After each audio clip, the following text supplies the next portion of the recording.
দান করেছো।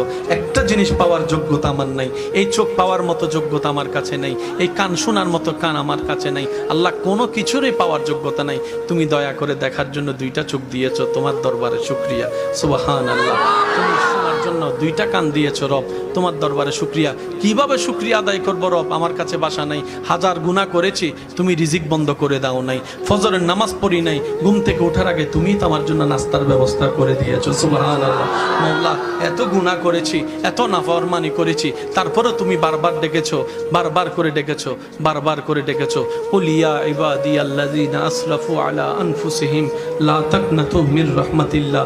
তুমি বলেছো মাওলা, তুমি বলেছো, বুঝতে পারিনি বুঝার মতো করে আল্লাহ তুমি এত দয়া করেছো। আল্লাহ, না বুঝে অনেক হা হুতাশ মন খারাপ করেছি, আজকে থেকে আর করব না। আজকে থেকে তুমি দিলো আলহামদুলিল্লাহ, না দিলে ডবল আলহামদুলিল্লাহ, না দিলে ডবল আলহামদুলিল্লাহ।